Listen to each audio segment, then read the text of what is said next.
कंचन one में शेरसिंह का राज समाप्त हो चुका था, पर वहां बिना राजा के स्थिति ऐसी हो गई थी जैसे जंगलराज हो जिसकी जो मर्जी वह कर रहा था। वन में अशांति, मारकाट, गंदगी इतनी फैल गई कि वहां जानवरों का रहना मुश्किल हो गया। कुछ जानवर शेरसिंह को याद कर रहे थे कि जब तक शेरसिंह ने राजपाट संभाला हुआ था सारे वन में कितनी शांति और एकता थी। ऐसे ही चलता रहा तो एक दिन यह वन ही समाप्त हो जाएगा और हम सब जानवर बेघर होकर मारे जाएंगे। गोलू भालू बोला, कोई न कोई उपाय तो करना ही होगा, क्यों न सभी कहीं सहमति से हम अपना कोई राजा चुन ले जो शेरसिंह की तरह हमें पुनः एक जंजीर में बांधे और वन में एक बार फिर से अमन शांति के स्वर गूंज उठे। सभी गोलू भालू की बात से संतुष्ट हो गए, पर समस्या यह थी कि राजा किसे बनाया जाए। सभी जानवर स्वयं को दूसरे से बड़ा बता रहे थे। सोनू मोर बोली, क्यों न एक पखवाड़े तक सभी को कुछ न कुछ काम दे दिया जाए तो अपने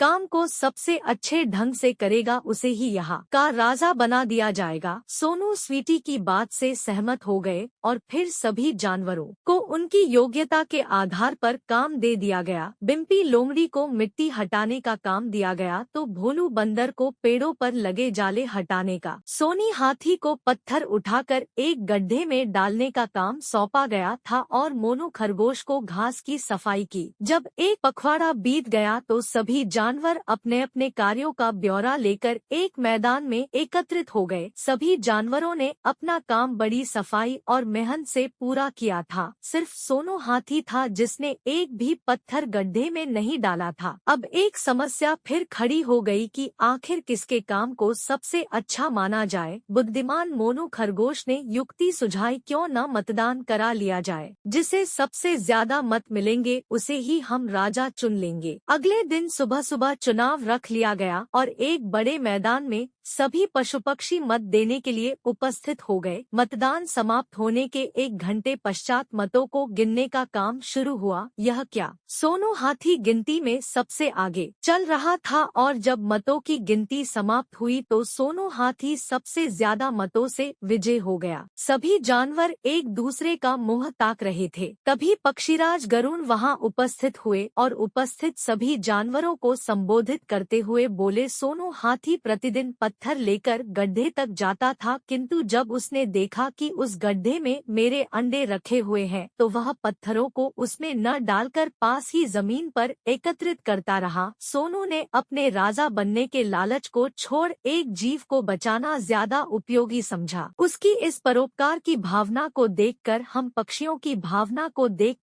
पक्षियों ने तय किया कि जो अपने लालच को छोड़कर दूसरों के सुख दुख का ध्यान रखे वही सच्चे तौर पर शासक बनने का अधिकारी है। और चूंकि वन में पक्षियों की संख्या पशुओं से अधिक थी इसलिए सोनू हाथी चुनाव जीत गया।